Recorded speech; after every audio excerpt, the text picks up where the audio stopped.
all too aware that wherever freedom and property rights are respected, and free trade drives the decisions of producers and consumers, there will be prosperity. All those ties imply that Mexico's prosperity and Texas' well-being are absolutely correlated.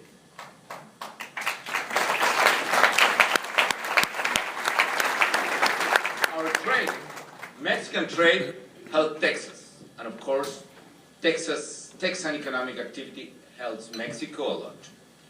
Let me tell you this: Texan exports to Mexico are around 100 billion a year these days. 100 billion a year.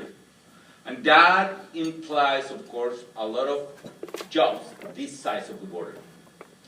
And you know very well that integration with Mexico has helped Texas to weather the economic crisis in better shape than the rest of the United States. One single example. We know that Texas lost thousands of jobs during the recession, but Texas recovered all of them by November 2011, while in the U.S. as a whole has so far recovered only 75% of the lost jobs during the crisis. So Texas is doing well, and a very big part of that is because Texas is an ally of Mexico, and the other way around.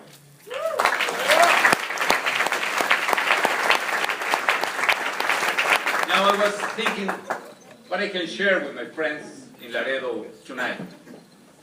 Maybe they are interested to talk about the economic situation, and in particular, what happened with Mexico during the crisis and what we did about that. Or maybe you are more interested in the problems we are facing, in particular security issues.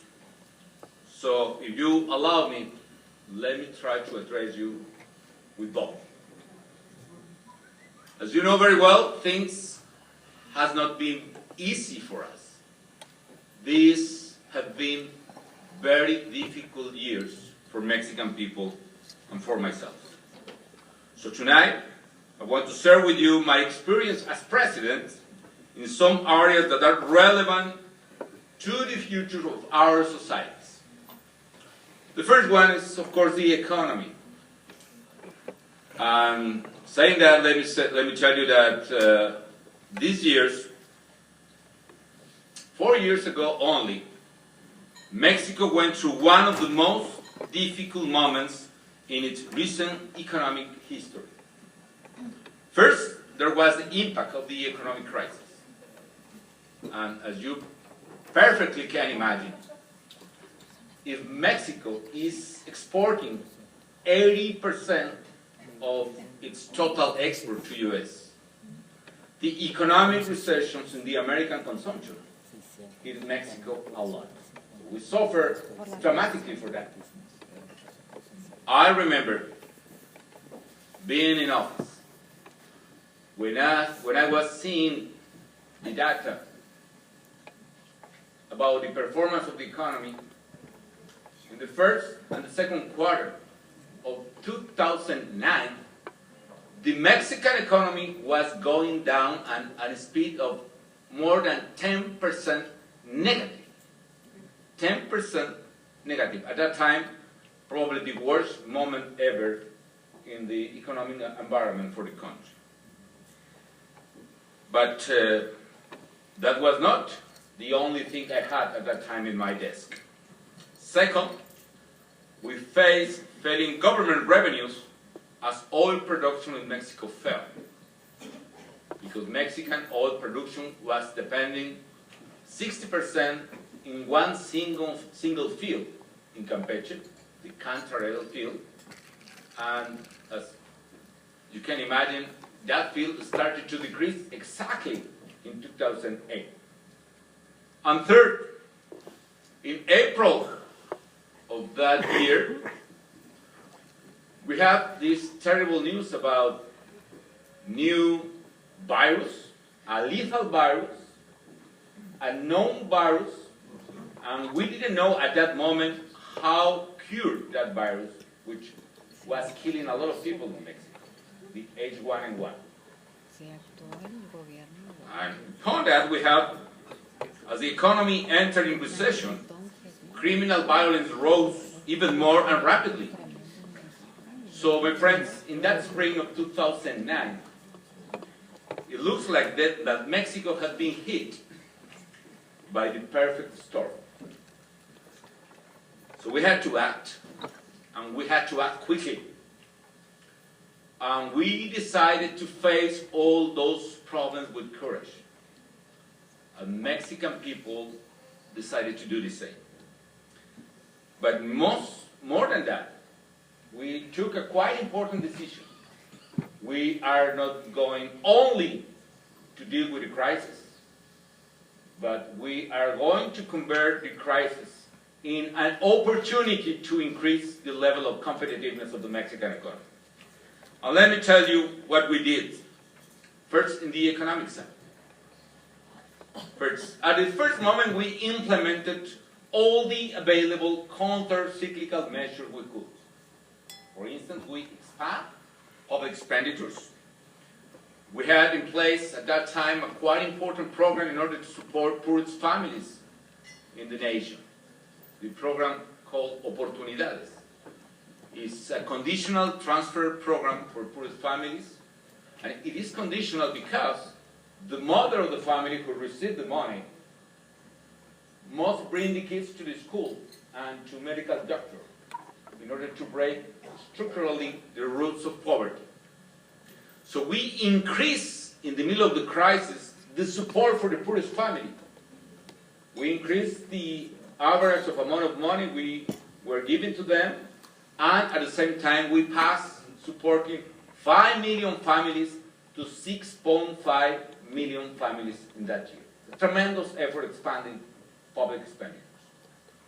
And we tried to work in several areas of the economy. For instance, we realized that one of the most important sectors damaged at that time for the American recession was the export-oriented sector in the Mexican economy. For instance, automotive industry. So we reached a deal with the workers and the union in that sector. And the deal was like this. If the workers accepted to receive, for instance, 1/3 less in their salary, and the company accepted to pay them another 1/3 of their salary instead to fire them, the federal government accepted to pay the other 1/3 of their salary by 3 to 6 months. And with that, we were able to save almost 500,000 jobs only in export-oriented industries. And we did roughly the same in other sectors. For instance, in the poorest communities, in particular in rural areas, we started a temporary jobs program and invited the poorest people to work in favor of the community. For instance, cleaning the archaeological sites, or preventing firewoods, or clearing roads and paths, things like that. And with that, we were able to pay a salary to those families by 3 to 6 months again. So we needed to be very creative. Another example at that time, the refrigerators industry. We suffered a lot because they lost the export to US. We were thinking, since some months before, in a specific program in order to save energy in appliances. So we decided to start the program before we were planning. So one day came to my office the Secretary of Energy and told me, Mr. President, we are ready with the program. We are going to receive the old refrigerator from the families, and we will manage the refrigerator in a technical way, and then we will provide them a subsidy for the down payment of the refrigerator to the poorest families, and we design an affordable credit in order to get a new refrigerator. And without the family we would save money because the new refrigerators are really saving energy equipment. And they are using only 1/3 of the energy than the old refrigerator. And I said, well, that sounds very good, and we can help the industry with that, and the workers in that sector. And what is the name of the program? Mr. President, the program is Saving Energy Program through the exchange of refrigerators in order to... Come on. Oh, Mr. Secretary, it sounds really boring. What about it? And I told, I don't know how this expression in English, but we in Mexico, as probably you know, the wives call us, the husbands, mi viejo, my old man, or something like that. I don't want to. So, what about this name? Change your old one by a new one. Cambia tu viejo por uno nuevo.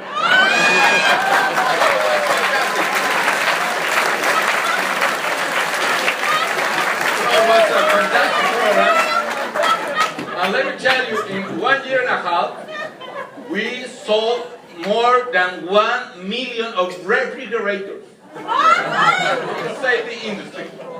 Well, of course, let me tell you between us that some women arrived to the appliances store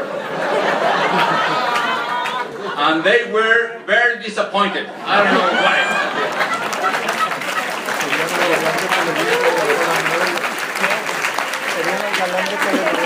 Of course, we were very creative, expanding the economy at that difficult year, 2009.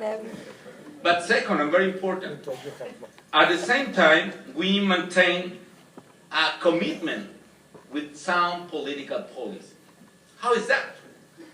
We realized that the counter-cyclical measure expanded the fiscal deficit, but expansion of fiscal deficit is, if you allow me to say, is a one single opportunity. It's, if I can say that, one-shot weapon.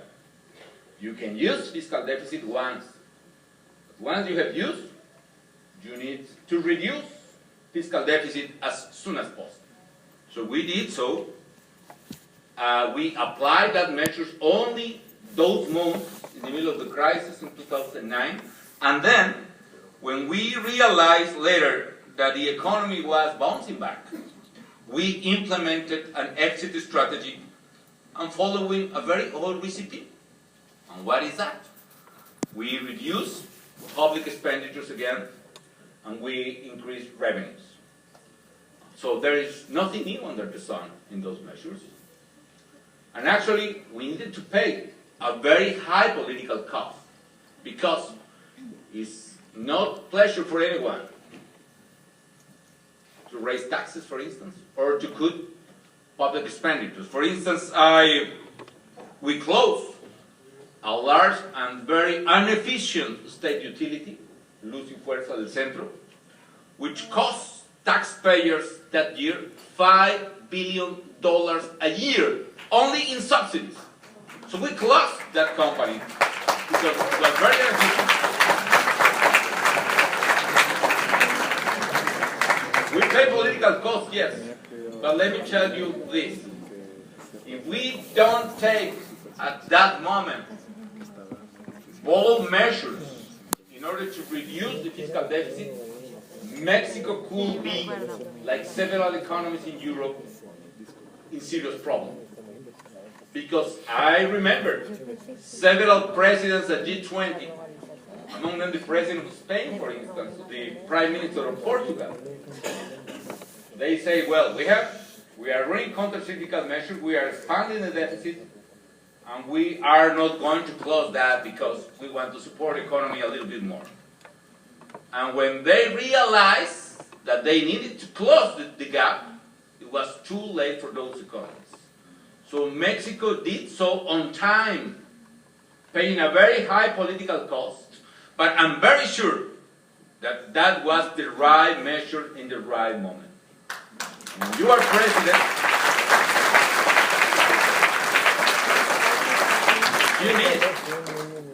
you need to think what would be the best for the country, regardless the political cost you need to pay. So we did so. Third, during my tenure, we expanded the investment in infrastructure. We used a lot of measures. For instance, we created a special fund, selling to the private sector some projects, for instance, toll highways already in place. We sold those highways, and with that money, we created a new fund for infrastructure in the country. And with that, and with the budget, and promoting public and private alliance, with a lot of investment coming from private sector, we were able to increase the expenditure in infrastructure in the country from 3 to 5% of GDP a year. We are talking about of $50 billion a year invested in infrastructure in Mexico. And with that, we increased the competitiveness of several areas of the country. Let me tell you that only in highways, roads, etc., we built or rebuilt 23,000 kilometers of highways or roads in the country. Some of them absolutely new. For instance, the new highway between Mazatlan and Durango, which is crossing the Sierra Madre Occidental, which costs probably more than $2 billion. And it has like 84 tunnels, more tunnels in that highway than all the tunnels made in Mexico in 25 years. And 120 bridges. Among those bridges, for instance, there is one between Sinaloa and Durango, El Baluarte. El Baluarte has, from the first column in Durango to the next column in Sinaloa, almost 500 meters without columns, only cables. And from the bridge, from the bridge to the river, there are 400 meters. Actually, it's the highest bridge in the world with such circumstances. So we invested a lot in that, and of course, for instance, we invested in the border here. We tried to, for instance, we built the first railroad border crossing, the bridge in Matamoros. It's the first cross for train in 100 years. And we opened new crosses, some of them very close to here, one in Reynosa, other in Rio Bravo, and other in the side of Sonora. The first crosses in more than 10 years between Mexico and the United States. Fourth, we push for structural reforms, quite important for the future of Mexico. For instance, one problem you have here in the States and several countries is pension system. So there is a problem with the future liabilities in terms of pension, and we have the same problem as well. But I proposed to the Congress, and we got a reform in which we changed the old system called a pay-as-you-go system for individual retirement accounts. And with that change, we save, avoiding future entitlements for the government, we save 30 points of GDP at net present value for public finance. So with that, Mexico was able to clear its future in financial terms. So we also implemented other reforms, a tax reform, in order to increase the non-oil revenues for the government. We proposed and got an energy reform, and I was the first president that proposed a reform in that sector in 40 years. What I was looking for, it was, if you allow me to say this, we were trying to get a touchdown with the energy reform, and the Congress blocked and opposed that reform, but we got like a first and 10, which was very good, you can say that. And with that, we were able increase the oil production of Pemex again, which was declining. And finally, in the last year of my government, we proposed and passed a labor reform in order to provide more flexibility to labor market in Mexico. Fifth, we kept our commitment with free trade. I remember again one meeting of G20 in Toronto, Canada. All the leaders and presidents say, we are absolutely committed with free trade and we reject protectionism. But the day after, 15 out of 20 of them raised tariffs and established new obstructions to trade. We didn't so. We took measures the other way around. We preserved our policy, having more free trade agreement between Mexico and other countries. Today, Mexican products have free access to 44 countries, which imply more than 1 billion of consumers in the world. And beyond that, we reduced tariffs from 11% to only 4%. So we open our economy even more for manufacturing. Why? Because we know that open economy and free market are able to liberalize human capacity. Let's look at this. Mexico became a very good producer of a lot of manufacturers. For instance, we are one of the most important producers of mobile phones. Actually, 65% of the BlackBerries in the world are made in Mexico now. But in order to do so, we realized we need to open to the producers of BlackBerries all the possibilities to get all the inputs they want in order to get the best mobile phones produced there. So that was the logic we followed. So we opened the trade. Six, we moved towards erase red tape for businessmen. Actually, I remember we organized like a public contest among the public. The question was like this: what could be the most useless procedure in federal government? What could be the useless rule in the government? So you can imagine we received 1,000 candidates. No? But with all that information, we reduced and erased 16,000 rules at federal level in 2010. One outcome of that was, for instance, cutting red tape. That in order, for instance, to export, it takes 16 days in India for the same product, 21 days in China, 36 days in Russia, and in Mexico it takes today only 12 days to complete an export procedure. So we are gaining competitiveness in that. Now, second area in which we focus our effort, the area in which you are working really hard being tonight here, investing in our people. Yes, we invested a lot in infrastructure, but we invested even more in the Mexican people. And I'm talking about health services and education. Now let me tell you what we did in health services. Being president-elect, I asked to my staff, very smart people there by the way, how can we do in order to fulfill the health necessities for the people? Because the priority of any family is the health. Health is first. Health becomes first.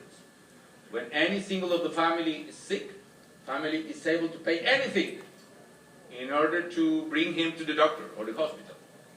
So health is first for the people, and it will be first for me. What can we do in order to provide health services and, in brief words, universal health coverage for the people? Mr. President, that is impossible. Why? Because we will need to multiply by 4 or 5 the budget for the so-called Seguro Popular, the new instrument put in place by former President Fox. Julio Frank is the very smart health secretary. I said, well, we will do so.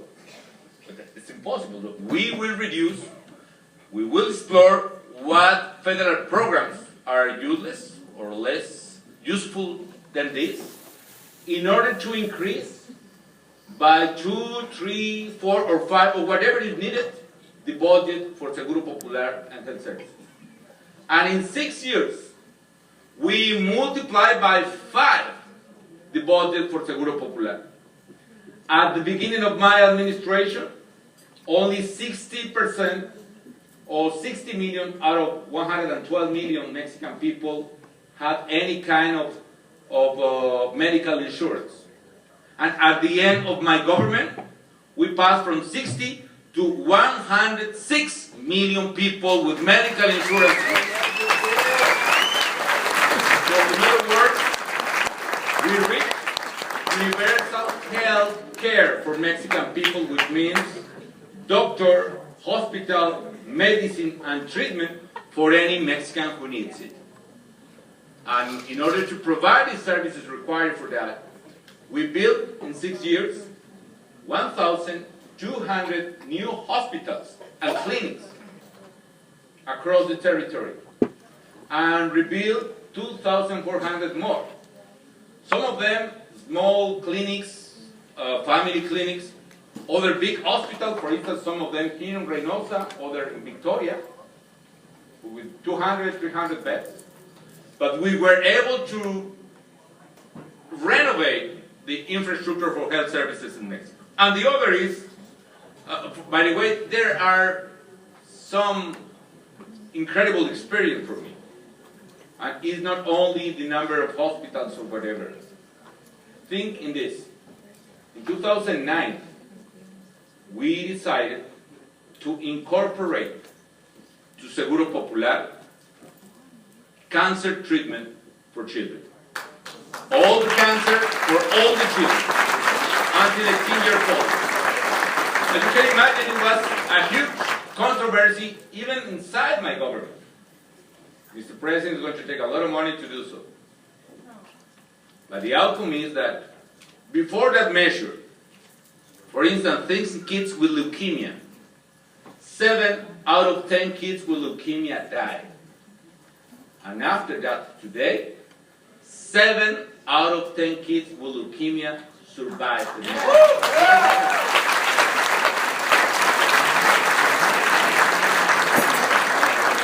And the other, of course, is what you are doing right now tonight, investing in people in education. I heard a few minutes ago from Steve Lamantia that education is the big equalizer.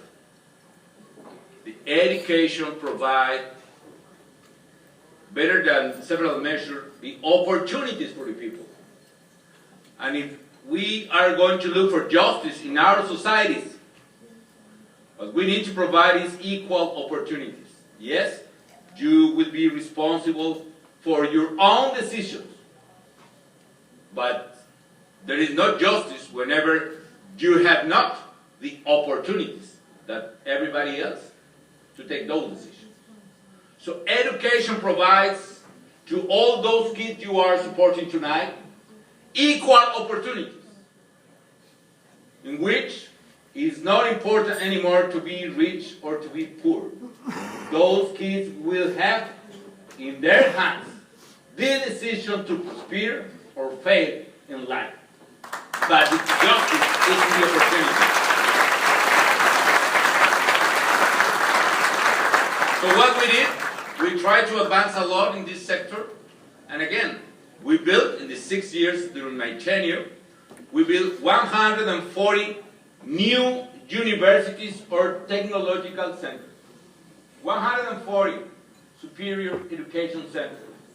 And 1,100 new high schools.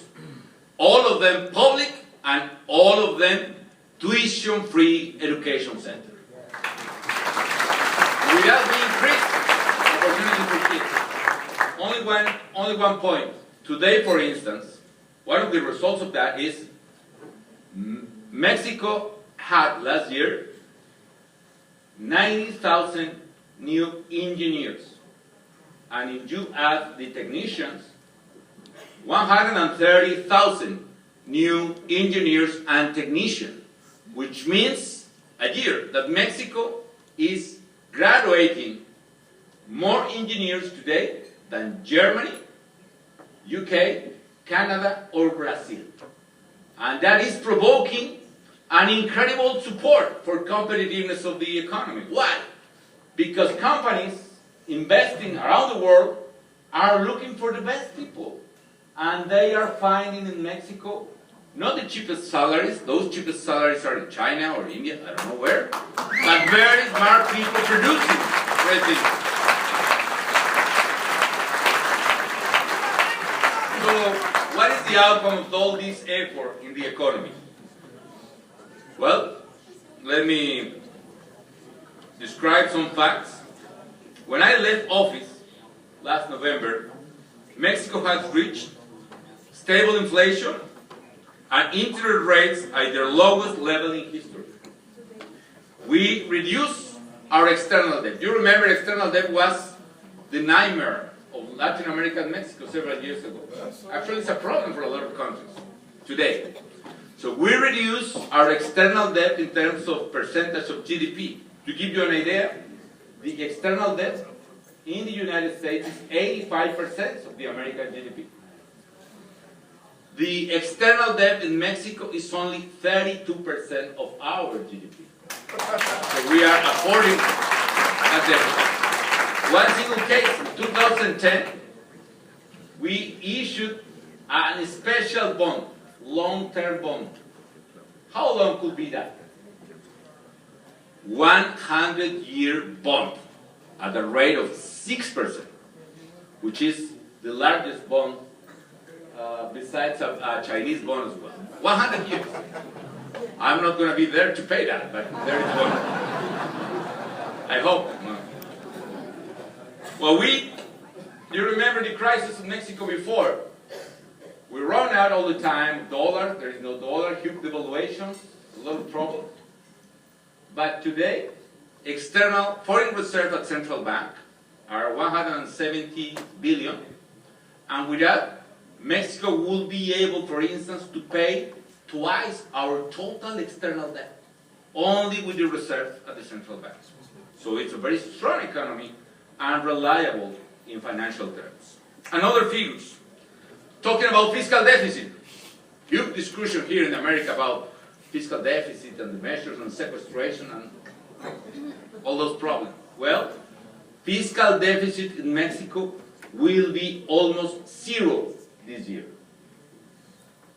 And the economy, since July 2009 to November 2012, which means almost the 4 years I was in office, the last 4 years of my tenure, the economy grew and expanded 20% in those months. So growing almost 40 months in a row, being more competitive. How competitive it could be?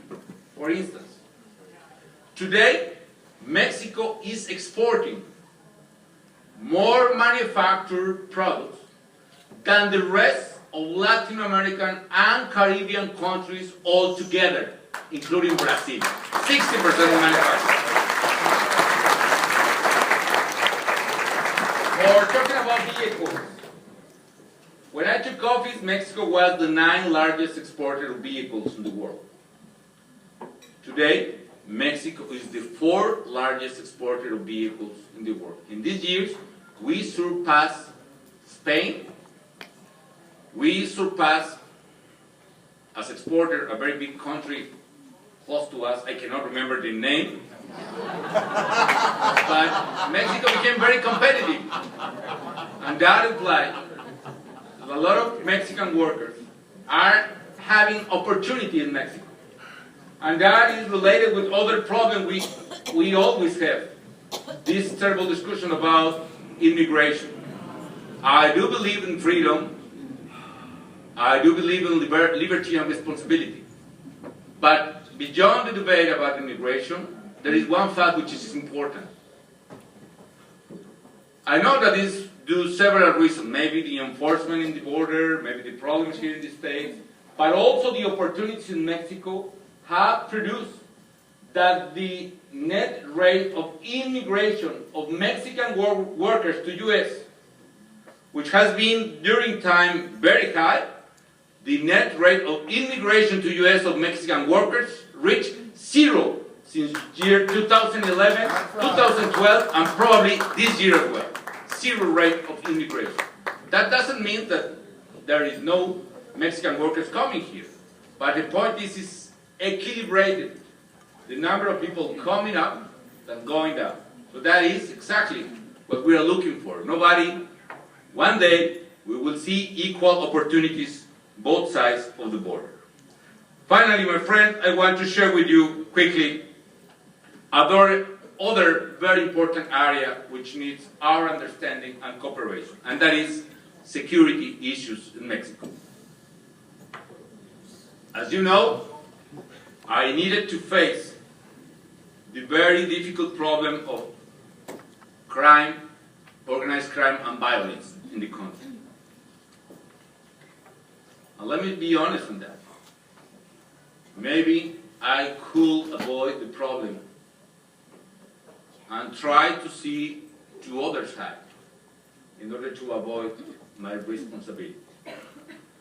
But I do believe that no one responsible man could avoid his own responsibility. And me, as president, I was elected for that.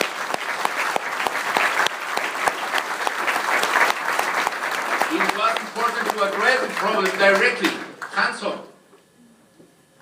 And it's my personal conviction that there is no state without law. There is no prosperity in any nation where the rule of law doesn't prevail. And if Mexico is to embrace the list of great nations, Mexico needs to be one day a state of law. And that was exactly my idea. Therefore, my goal was to transform Mexico into a country of law, into a secure country. And I understand my role as president. When I took my oath of office, I committed myself to fulfill the law and enforce the law, because that is the first obligation of any president in Mexico and in the world. Our commitment is with the law. If you analyze what could be the difference between a rich country with a poor or developing country, there are a lot of reasons and arguments. Somebody says it could be natural resources, but there are a lot of developing countries, poor countries, even Mexico, with huge natural resources. And very rich countries, for instance, Singapore, with no single natural resource, even without water. And they are powerful and rich. What could be the difference? I think one difference is inside the ethic and the moral duties of the people, the sense of love to work. But other is the rule of law. All those countries in which their institutions, judges, attorney general offices, and so on, work, all those countries are more able to prosper. Mexico needs to be like that. Now, I know that a lot of people, for instance, in good faith, some people think that my main objective was to combat narco-trafficking. And yes, I fought with them, but that was not my main goal. I want to be clear on that. My main goal was not combat drugs per se. All that happened in Mexico for a lot of people is only about the war on drugs. And that is not precise. That is not accurate. Probably that is a very common mistake. Believe me, my priority was not to combat drugs or traffickers. Yes, I fought with them. But my goal My goal was to enforce the law and to protect the Mexican families. That was the effort of the government, to protect the Mexican families.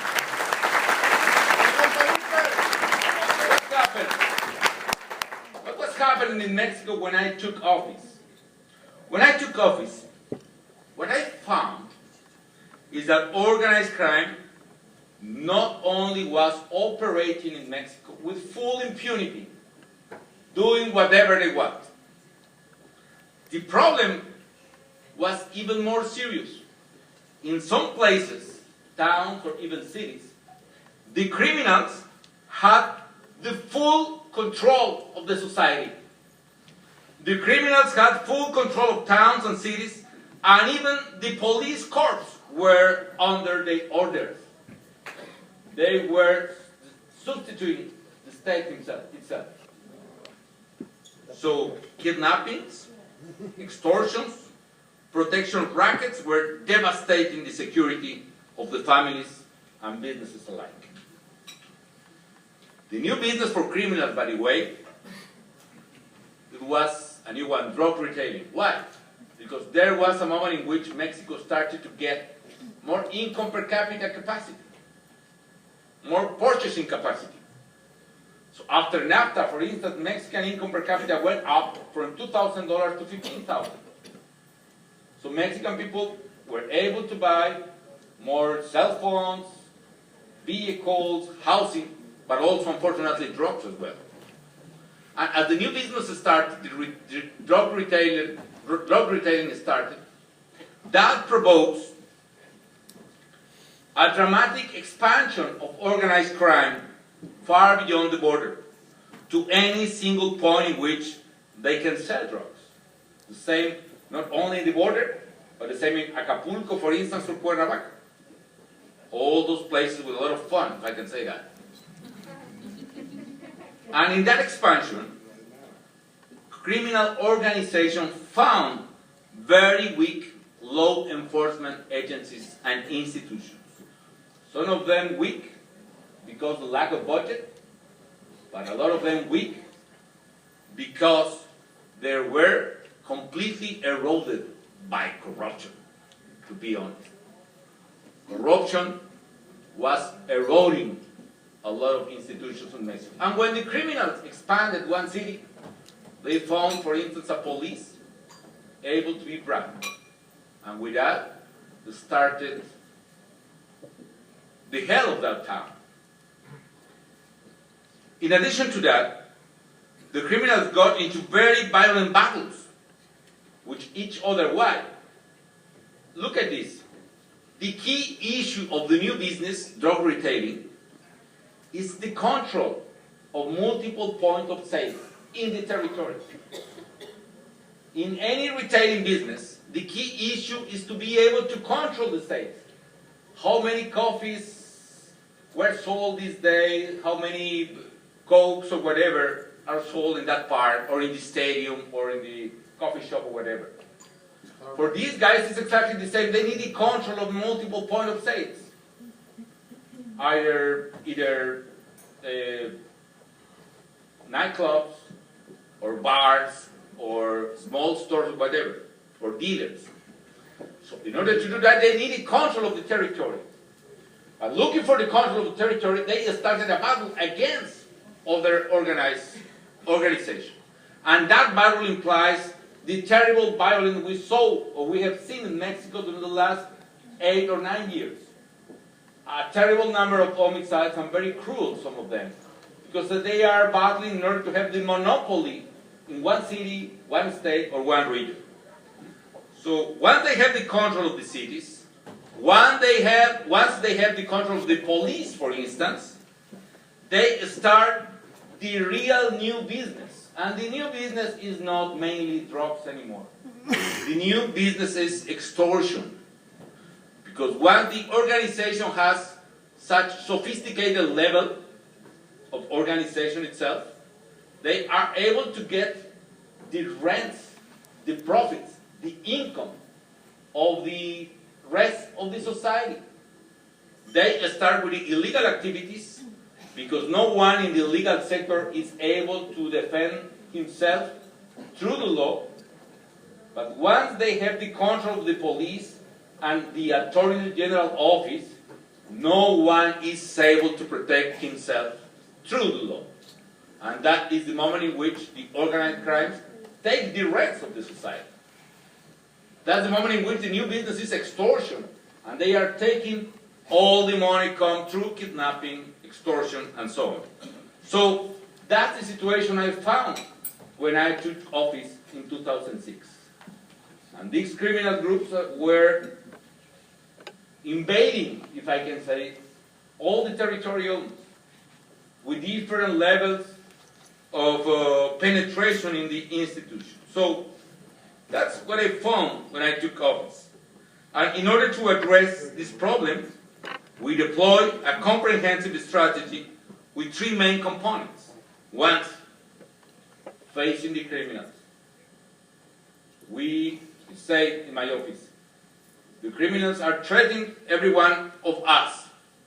They are provoking a lot of fear, not only in the society, but also in our people in office. We were afraid. But we say, we are not going to avoid them anymore. We are going to face the criminals straight on. And we face the criminals with full force and faith. It was urgent. There were some places where criminal violence had left society completely helpless. I sent the